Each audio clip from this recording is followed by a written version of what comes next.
Right, we are live. Hey guys, how's it going? Welcome back to the Kiwi Lads channel. We are back for another match of the Rugby Sevens World Cup. This next game is going to be Kenya versus Argentina. We now know that whoever wins this game will go on to face New Zealand in their quarterfinal fixture. But looking through at the Argentine lineup, it is Isgro, De La Vega, Schultz, Wade, Luciano Gonzalez, and then also Udasyuk and Gaston Ravel as the captain. Then for Kenya, Onyala, Hamwa had a very good first game. Mbaka, Anya, Olindi, Oliech, and also Oyo. Looking at the benches, though, there's a couple big subs for both of these sides. Billy Odiambo for the Kenyans and Marcos Maneta, young player who is in some tremendous form. Got custom boots made for this competition as well, so would love to be able to use them, test them out down the wings. But do let me know who you think will be able to win this game, ladies and gentlemen. Will it be Kenya or will it be Argentina who are able to get themselves the victory? Kenya have been in some very good form as of late, though. Los Pumas by 12, says Sebastian, as the prediction there. Yeah, if they get it right with Luciano Gonzalez early on, he's very hard to stop once he gets that momentum going. Gaston Ravel, though, a little bit of experience for Argentina. We know that he normally extremely solid in the way that he plays. It's going to be Nicky in charge of this one, the Italian referee, ready to go for this matchup between Kenya and the Argentines. But it is going to be Kenya kicking off this one now.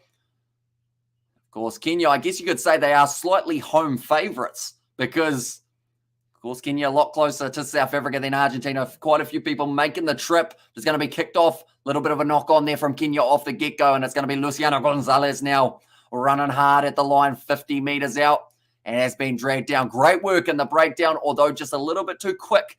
Not rolling away. Penalty goes the way of Los Pumas. Now Ravel in the midfield goes to Jermaine Schultz. Almost drops the ball, but manages to regather. De La Vega going across now. Nice work here from the Argentines. Rodrigo Isgro holding it in one hand. A risky tactic. Definitely with how slippery it has been out there on the field, and it's a knock-on advantage against them. And now Kenya have got this one, and the scrum feed will go the way of Kenya there. So a little bit of a double knock-on there. First from the Argentines, then it was stolen clean by Argentina in the breakdown, which then leads to Kenya getting the chance. Now they are just showing a player getting his sprigs done up. Now, the thing is, you need massive sprigs and massive blades in the ground because a lot of players have been slipping over. So I believe that what we are seeing here is a player who's getting his sprigs tightened to make sure that he does not slip. Although there's still a good chance that he could end up slipping over because everyone has, even the referees have been falling over flat out throughout the last little stage. But Olindi puts it in there for Kenya. Now first receiver, nice little overlap there, but it's going to be back to Olindi. It becomes the penalty. Now Jermaine Schultz wants the ball. It's a yellow card for Kenya. That's unfortunate. I think Olindi just ended up with his arm kind of flailed around Jermaine Schultz. Pumas by 28, says Nathan there as well. And now with a one-man advantage, I would think that Argentina will certainly try and make the most of it. Luciano Gonzalez has been sent down to this near side for the scrum. But it was Oliech who got it wrong. Then Olindi got back up to his feet. That was quite a harsh one, saying he was held. But I think the player pretty much released him. So I guess a little bit hard done by there for the Kenyans. But now Argentina, they are going to have themselves another scrum feed. There is another scrum reset happening. Quite a few happened throughout this Sevens competition. The reason I bring that up is because we've got 84 games. By the end of those 84 games, this turf is going to be absolutely destroyed. But luckily, the DHL Stormers don't have to play here for the next couple weeks. So it does mean it will have time to get repaired. Now pass on the outside for the corner, and he goes over there. It will be the try this time for Aziochuk. Or Asajsuk, I believe is how you say it. It's quite a tricky name to pronounce. That one probably the hardest of the Pumas lineup, but does get the pass on the outside. Asajsuk is able to score it with a one-man advantage. The Pumas now take the lead. I've had to keep hydrated throughout this live stream and also the rest of them because if I don't, my voice is going to disappear. By the way, the England versus South Africa test will kick off tomorrow, says Sebastian. So I guess my question with that is it going to be a 4-day test, a 3-day test, or are they going to extend it and give them an extra 2 days, seeing as the first day was completely rained out? I would assume hopefully 4 days is what they'll allow for that one, just because at the end of the day, a rained out day still should count at like deep down, I guess. Now it's going to be a knock on from the Pumas, and it is going to be a scrum feed now in favour of Kenya. Now that player, Tobias Wade, got thrown to the ground. I don't know yet. We'll find out, says Sebastian. So hopefully it is. I mean, to be fair, both of the sides only need 3 days to win a test match, but it would be a shame if it ends in a draw because of how short the test match is cut to. Currently 4 minutes through this matchup, and Argentina, they are going to be trying to steal this ball in the scrum. Olindi puts it in. It's now available, passed out the back line. Kenya with a nice attack and run down the wing. Osiuchuk has been fended off. Now Kenya once again looking for a bit of space. It's going to be an advantage for offside now in favour of Kenya. It's going back for the penalty now. Currently 5-0 in favour of Argentina after that first try that we did see from Osiuchuk. Kenya looking like they're just taking a little moment here, working out what the next plan is. Argentina's defence is normally very strong. It's hard to break through. But maybe Mbaka could be the man to do it for the big Kenyans. But the next games that we have got on the channel, ladies and gentlemen, we have got 4 more matches. First of which is New Zealand versus Colombia. Then from there, it will be Fiji versus Wales, France versus South Africa for the women's, and then also South Africa versus Chile. That will be the last match that we are covering of the day. It's a mistake, and now De La Vega finds the offload up to Luciano Gonzalez. When this man builds his legs, it is very hard for him to stop. Now De La Vega goes off to Hermaine Schultz. Back across. Gaston Ravol goes now to De La Vega. Looks like he's going to be taken down. And my guy with the goggles in there says Kenya. Says Nathan. Now it's a back line, and a slip from Onyala has meant that Tobias Wade is able to score the try. So he may have taken a bit of a knock earlier on from one of the big Kenyans, but that one will feel very good, getting the redemption of being able to get over the try line once again for the Kenyans. And also, I'm just happy that we get to see some cricket, celebrate her life, and honour her with the sport she loved. She was a big cricket fan, says Sebastian there as well. And I believe that was actually, did the cricket, head of the cricket board or something, he said something very similar to that, didn't he? How they were always a very big advocate for cricket. Love being able to watch the sport. It's going to be struck just out to the left. So the score will remain 10 points to 0. Kenya still in this contest, though. Do not get me wrong. Kenya, 40 seconds left in this first half. If they get a try, or if they can keep Argentina to just the 10 points ahead, the second half could certainly go the way of the big Kenyan men. Now, Gaston Ravol about to kick this one off once again. It's done just that. Rodrigo Isgro has done beautifully to retain that one now. Back across. Wide pass to Gaston Ravol. Hermaine Schultz. Good hands. De La Vega in the corner has been able to score. Anya says that he put it down in the corner. He wants them to go back and check it. She was at Lords with Rob Key, the current managing director. Scored a double century against the West Indies. Or when Rob Key, not with Rob Key. And Rodrigo Isgro taking that beautifully for Argentina, just gliding through the air. And now Kenya, they will have a lot more work to do in the second half, unfortunately. That is the case for this one. Sadly, just not quite going the way that they would intend at this point in time. One moment, we are just going like this. I want to make sure that my Wi-Fi is going to be smooth throughout the next little stage. And also we have got their winners, Ireland's next match. So Ireland's next game is going to be men or women? I'll tell you both, in fact. So the men, it is going to be Sunday morning New Zealand time, 8:33 a.m. So quite a wee way away. In fact, in maybe about 30 hours is when we next see Ireland in action for the men's department. Then for the women's side of things, it was a nice win for Ireland over their opposition. One moment, we will go here.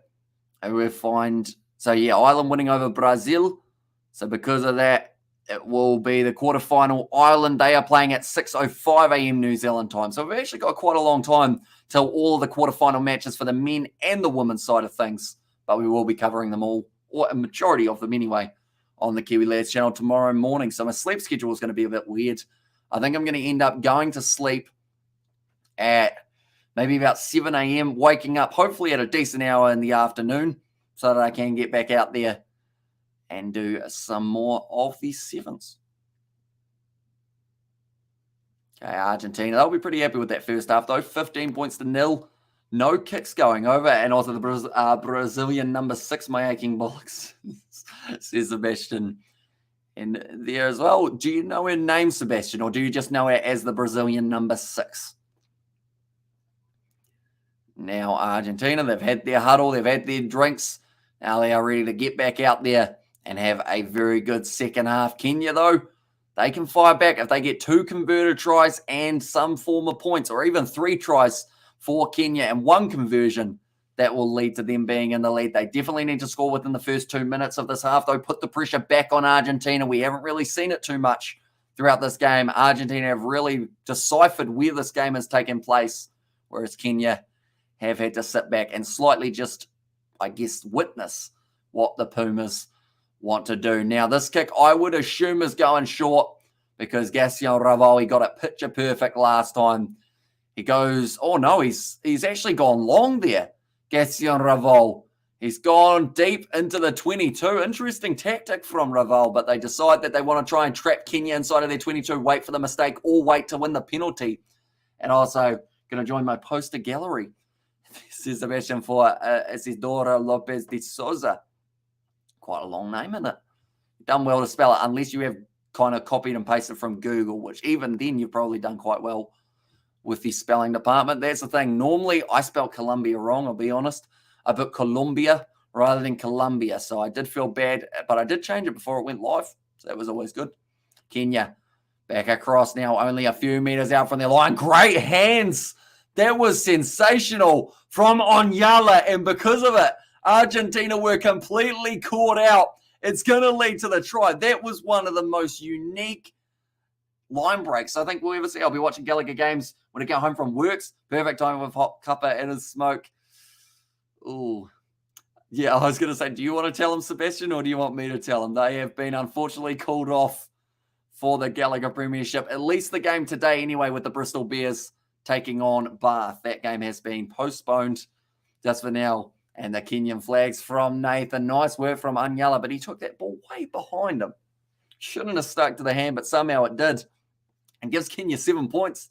And they are now going to be back into this contest. Like I mentioned, the winner of this game goes on to face off against New Zealand in the quarterfinal. New Zealand having a good 40-point win over the Scottish.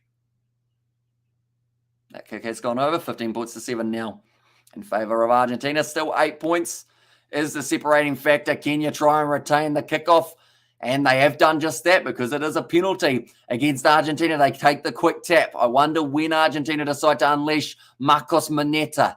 Now the pass hasn't quite worked out there, and a slip again from Oyo has led to that ball going into touch. And also we've got Kenya.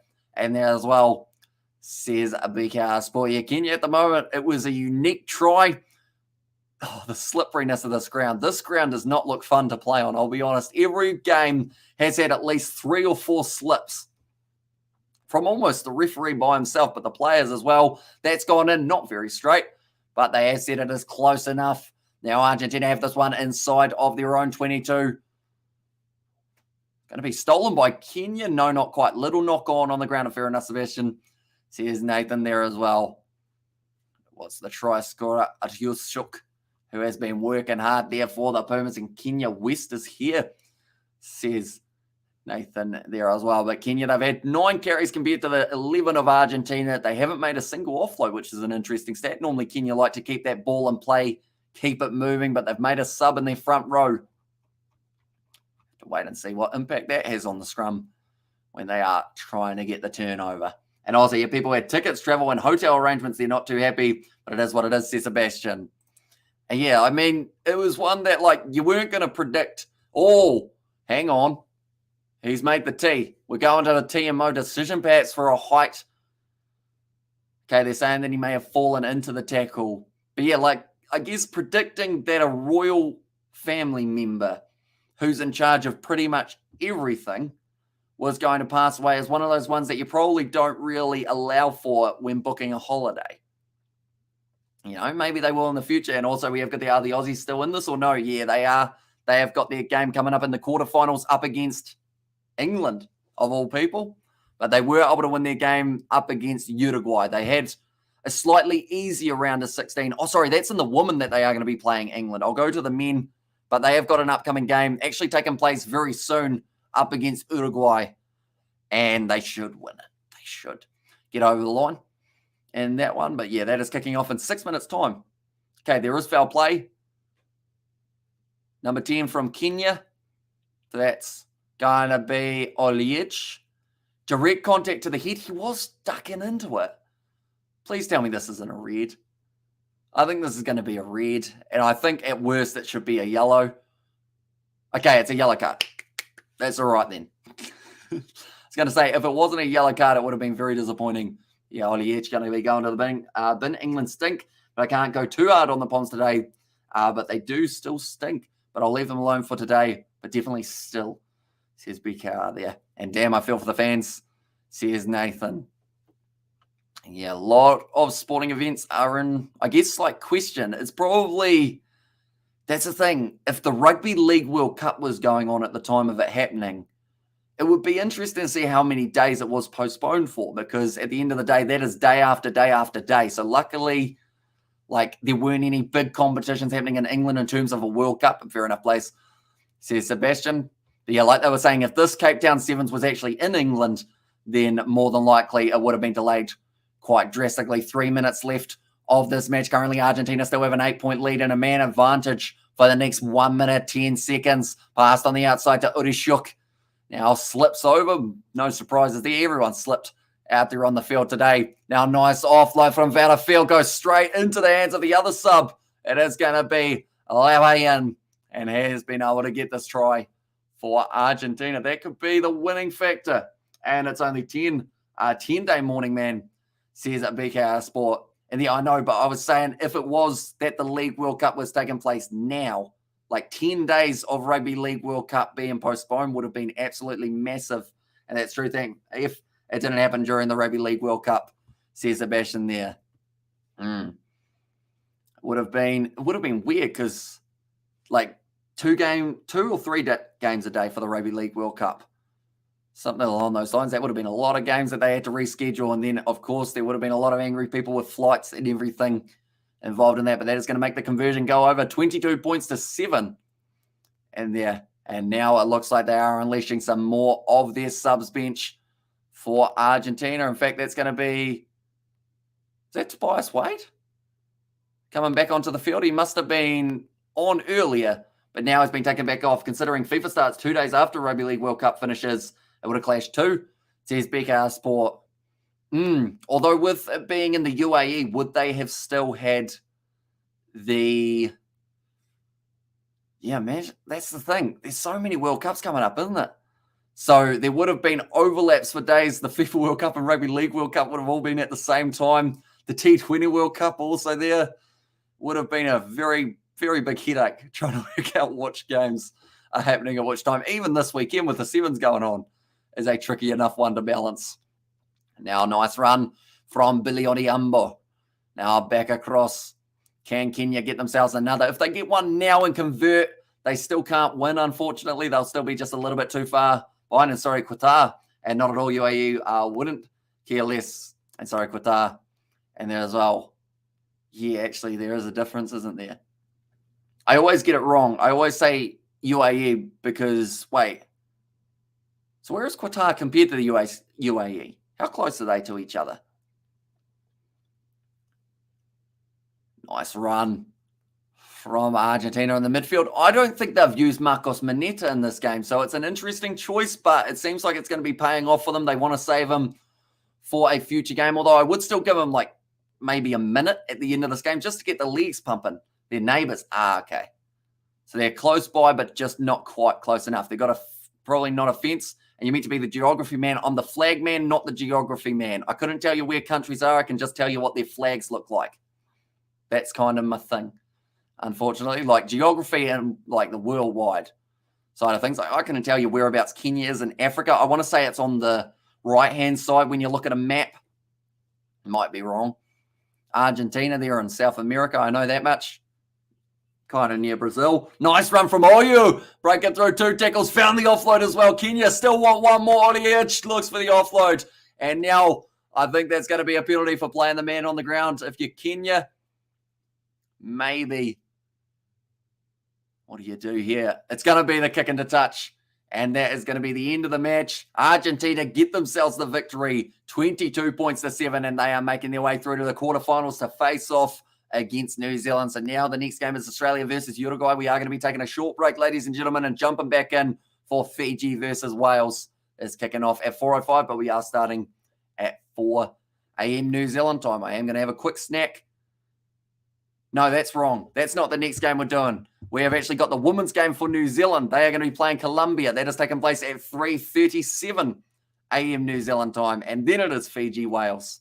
I was wondering why it seemed like such a long break in between. So far, New Zealand versus Argentina is one quarterfinal. Ireland, France, and Samoa have all made their way through to the quarterfinals, but are yet to find out who they are going to be facing in the next stage. Hang on. Did they just... Oh, yeah, no, that makes sense. Never mind, I got confused for a second with who was facing off against who. But nonetheless, thank you all very much for tuning in. If you did enjoy, be sure to leave a like and subscribe to the channel. And I will see you all back for a very short moment.